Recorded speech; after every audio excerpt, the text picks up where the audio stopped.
சமீப நாட்களாக நீங்களும் நானும் இன்டர்நெட்ல அடிக்கடி கேள்விப்படுகிற ஒரு வார்த்தை சிவப்பு கிடாரி, த ரெட் ஹெய்ஃபர். கிறிஸ்துவர்கள் மாத்திரமல்ல, ஹிந்து நண்பர்கள் கூட யூடியூப்ல நீங்க ஓபன் பண்ணி ரெட் ஹெய்ஃபர் அடிச்சீங்க அப்படின்னா அநேக வீடியோஸ் அவர்களும் போட்டிருக்கிறாங்க. முழு உலகமும் இந்த ரெட் ஹெய்ஃபரை குறித்து ரொம்ப கவனமாக உன்னிப்பாக கவனித்துக் கொண்டு இருக்கிறது. அநேகர் சொல்லுகிறது உண்டு, இந்த ரெட் ஹெய்ஃபர் என்கிற இந்த ஒரு மாடு இயேசுவின் இரண்டாவது வருகைக்கான அடையாளம், இல்லைனா இயேசுவின் இரண்டாவது வருகையை தீர்மானிக்கிற ஒரு விலங்காக இருக்கிறது என்று சொல்லுகிறார்கள்.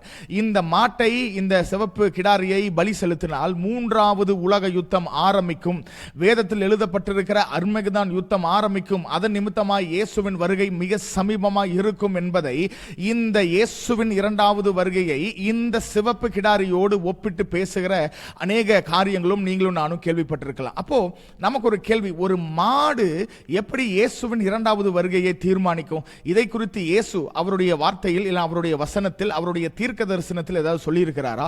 புதிய ஏற்பாட்டின் வசனங்களில் இந்த சிவப்பு கிடாரியை குறித்து எங்கேயாவது நம்ம வாசிக்கிறோமா என்கிற அநேக கேள்விகளுக்கு பதில் கிடைக்கிற விதமாக இந்த பைபிள் ஸ்டடியை நீங்களும் நானும் தியானிக்க போகிறோம். ஜெபத்தோடு இந்த காரியத்தில் இணைந்திருங்கள். பரிசுத்த ஆவியானவர் உங்களோடும் என்னோடும் பேசுவாராக.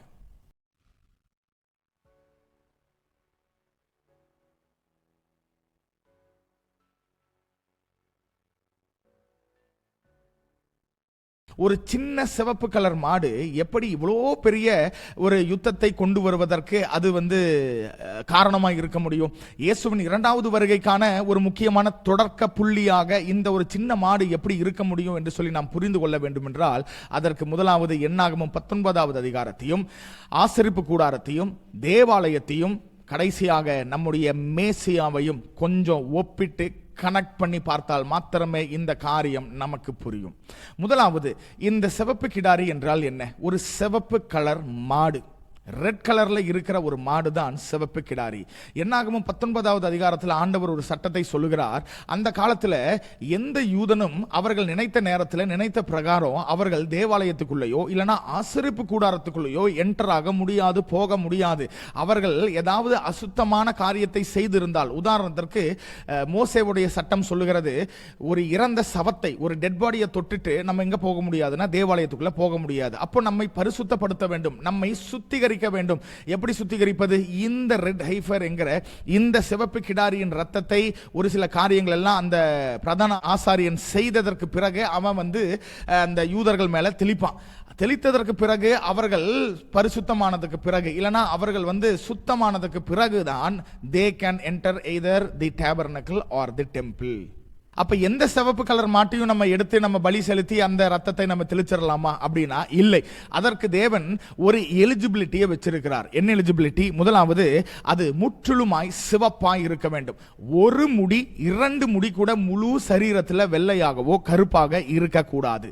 இரண்டாவது, அது குற்றமற்றதாக, அதாவது அன்பிளெமிஷ்ட், எந்த ஒரு பழுதும், எந்த ஒரு சேதமும், எந்த ஒரு காயமும் இல்லாத குற்றமற்ற ஒரு மாடாக இருக்க வேண்டும். மூன்றாவது பாத்தீங்கன்னா, அது எந்த சுமையும் இதுவரையும் சுமந்திராத ஒரு மாடாக இருக்க வேண்டும். அடுத்தது, சரியாக 3 வயதாக அது இருக்க வேண்டும். ஆசரிப்பு கூடாரத்தின் காலத்தில் இந்த சிவப்பு கிடாரியை எப்படி பலி செலுத்தினார்கள் என்று சொல்லி பார்த்தோம் அப்படின்னா, முதலாவது இந்த மாட்டை ஆசரிப்பு கூடாரத்திற்கு வெளியே கொண்டு போவார்கள். அதுக்கப்புறம் அங்கே அந்த மாட்டை பலி செலுத்தி முற்றிலுமாய் எரித்து விடுவார்கள். இதே சிவப்பு கிடாரியின் பலியை தேவாலயம் கட்டப்பட்டதற்கு பிறகு அவர்கள் வித்தியாசமாய் செய்தார்கள். அந்த தேவாலயத்தின் பிரதான ஆசாரியன் அந்த சிவப்பு கிடாரியை ஈஸ்டர்ன் கேட் என்று சொல்லப்படுகிற அந்த வாசலின் வழியாக வெளியே அழைத்து கொண்டு அருகே இருக்கிற ஒலிவு மலைக்கு கொண்டு போய் ஒரு பலிபீடத்தை கட்டி அதன் மேல இந்த மாட்டை ஏற்றி அந்த மாட்டை பலி செலுத்தி அதோடைய ரத்தத்தை பிடித்து தேவாலயத்திற்கு நேராக 7 முறை அந்த ரத்தத்தை தெளிக்க வேண்டும். ரத்தத்தை தெளித்ததற்கு பிறகு இந்த மாட்டை முற்றிலுமாக எரிக்க வேண்டும், முழுவதுமாக எரிக்கணும். எரிக்கும் போது பார்த்தீங்க அப்படின்னா, அந்த எரிகிற அந்த அக்கினிக்குள்ள 3 காரியத்தை இந்த பிரதான ஆசாரியன் போட வேண்டும். முதலாவது ஈசோப்பு, இரண்டாவது கேதுரு மரம், மரம் அப்படின்னா விறகு, மூன்றாவது கிரிம்சன் உல், அதாவது சிவப்பு நூல், இது மூன்றையும் அவர்கள் போட வேண்டும். போட்டு ஃபுல்லா எரிந்து அந்த மாடு அது ஃபுல்லா சாம்பல் ஆனதற்கு பிறகு அந்த சாம்பலை நன்றாக அடிக்க வேண்டும். நன்றாக அடிக்கணும். ஏன்? நல்லா அதுல கிரஷ் ஆகாத ஒரு சில போன்ஸ் இருக்கும், ஒரு சில எரியாத காரியங்கள் இருக்கும், அதெல்லாம் நல்ல சாம்பல் நல்ல பவுடர் ஆகும்படியாக நல்லா போட்டு அடிக்கணும், கிரஷ் பண்ணணும்.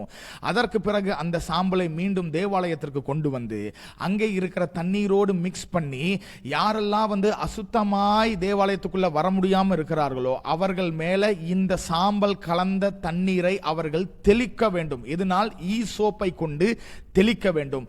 தெளித்ததற்கு பிறகு அவர்கள் சுத்திகரிப்பாவார்கள். அதற்கு பிறகுதான் தேவாலயத்திற்குள் அவர்கள் வர முடியும்.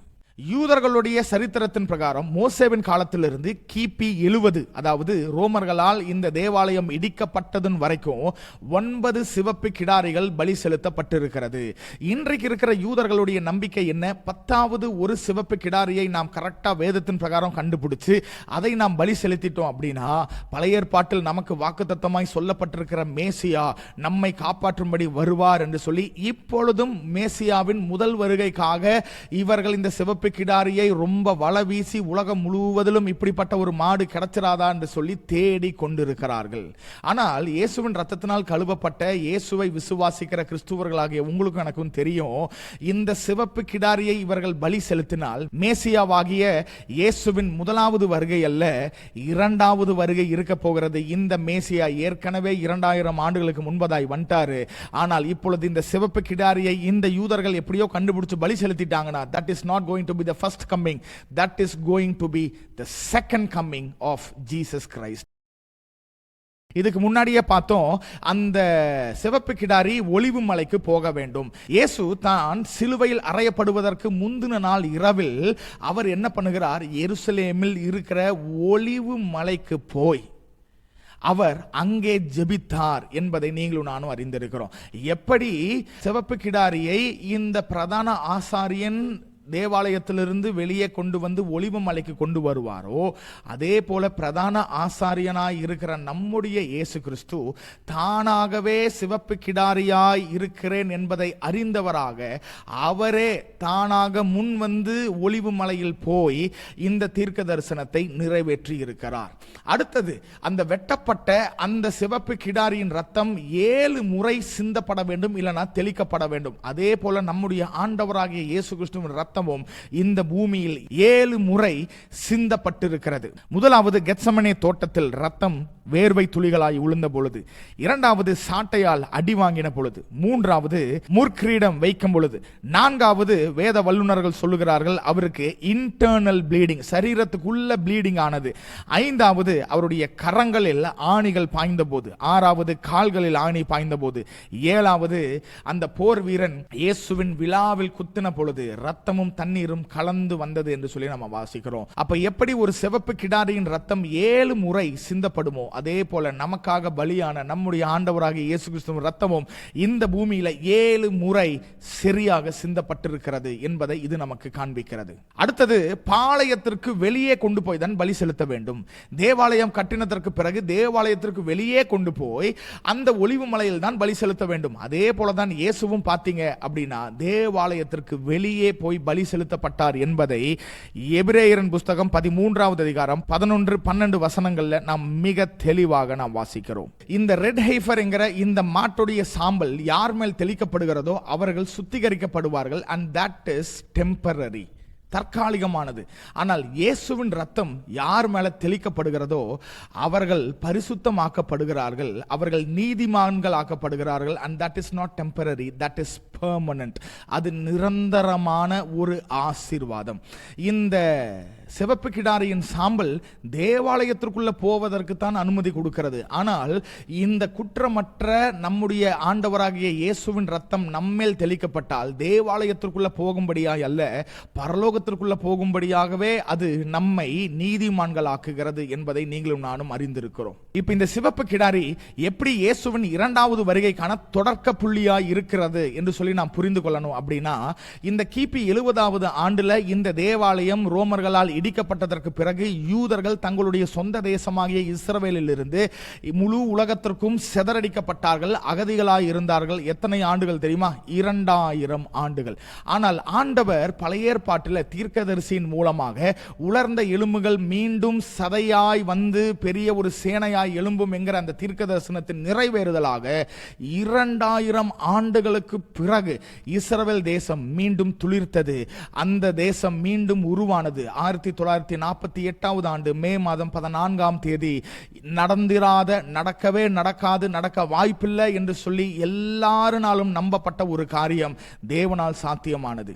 ஆனால் இந்த 2000 ஆண்டுகளும் இந்த யூதர்கள் முழு உலகத்தில் சிதறப்பட்டிருந்தாலும் அவர்களுக்கு 2 ஜெப குறிப்பு இருந்தது. முதலாவது, ஆண்டவரே எங்கள் சொந்த தேசத்தை எங்களுக்கு திரும்ப தாங்க. எங்கள் முற்பிதாவாகிய ஆபிரகாம், ஈசாக்கு, யாக்கோபுக்கு நீங்க வாக்கு பண்ணின தேசத்தை எங்களுக்கு திரும்ப தரணும்னு சொல்லி எவ்வளோ தேசத்தில் அடி உதைகள் எல்லாம், ஜெர்மனியில நிறைய காரியங்கள், சித்திரவதைகள் எல்லாம் அவர்கள் அனுபவிச்சாலும் அவருடைய முதல் ஜெபம் தேசத்தை திரும்ப தாரும். இரண்டாவது என்ன ஜெப குறிப்பு அப்படின்னா, ஆண்டவரே எங்களுடைய தேசத்தில் நாங்க குடியேறுவது மாத்திரமல்ல, எங்களுடைய தேசத்தில் சாலமன் கட்டின அதே இடத்தில், இரண்டாவது தேவாலயம் கட்டப்பட்ட, செருபாபேலால் கட்டப்பட்ட அதே இடத்துல நாங்க ஒரு தேவாலயம் கட்ட வேண்டும் ஆண்டவரே என்கிறது தான் அந்த ஜெப குறிப்பு. ஆனால் இவர்கள் 1948 அவங்க உள்ள வந்ததுக்கு அப்புறம் தான் அவங்களுக்கு பெரிய ஒரு அதிர்ச்சி காத்திருந்தது. எந்த இடத்துல சாலமன் தேவாலயத்தை கட்டினாரோ, எந்த இடத்துல செருபாபேல் இரண்டாவது தேவாலயத்தை கட்டினாரோ, at the very same place, அதே இடத்துல இப்பொழுது ஒரு மசூதி நின்று கொண்டு இருக்கிறது. இவர்களால் நம்ப முடியல. இவர்களால் என்ன பண்ணுவது, என்ன செய்வது என்று தெரியவில்லை. அதை இடிச்சிட்டு கட்டலாம் அப்படின்னு பார்த்தா பெரிய ஒரு உலக போரே வந்துடும். ஏன்னா இப்பதான் அவங்க சின்னதா உருவாயிருக்காங்க. எல்லா தேசமும், எல்லா அரபு தேசங்களும் இணைந்து இஸ்ரவேல் தேசத்தை, அதாவது இஸ்ரவேல் ஜனங்களை முற்றிலுமா அழிச்சிருவாங்க. அதனால வேற வழி இல்லாம இவர்கள் ஒரு பீஸ் ட்ரீட்டி, அதாவது சமாதானம் ஒப்பந்தம் போட்டாங்க. யார் கூடனா? யோர்தான் தேசத்தோடு. அந்த யோர்தான் தேசத்தோடு இவர்கள் செய்த ஒப்பந்தம் என்னன்னா, நாங்க இஸ்ரவேல் தேசத்துல இருந்துக்கிறோம், வாழ்ந்துக்கிறோம். ஏன்னா 2000 வருஷம் கழிச்சு எங்களுக்கு தேசம், இந்த நிலம் கிடைக்கிறதே பெரிய விஷயம். அதனால நாங்க இருந்துக்கிறோம். ஆனால் இந்த டோம் ஆஃப் த ராக் என்று சொல்லப்படுகிற சாலமன் கட்டின அந்த தேவாலயத்தின் இடத்துல இப்ப ஒரு மசூதி இருக்கு பாருங்களேன், அது உங்களுடைய கண்ட்ரோல்ல இருக்கட்டும், எங்களுக்கு அது வேண்டாம், அதாவது இப்பொழுது எங்களுக்கு அது வேண்டாம் அப்படின்னு சொல்லி ஒரு ஒப்பந்தம். அது அந்த ஒப்பந்தத்தின் பிரகாரம் தான் இன்றைக்கு வரைக்கும் முழு இஸ்ரவேல் தேசத்தையும் இந்த யூதர்கள் ஆக்குபை பண்ணி அவங்க வாழ்ந்துக்கலாம். ஆனா அந்த மசூதி என்கிற அந்த டோம் ஆஃப் ராக் இருக்கிற அந்த இடத்தை மாத்திரம் யோர்தான் தேசம் இன்றைக்கு அவர்களுடைய கட்டுப்பாட்டில் வைத்திருக்கிறார்கள்.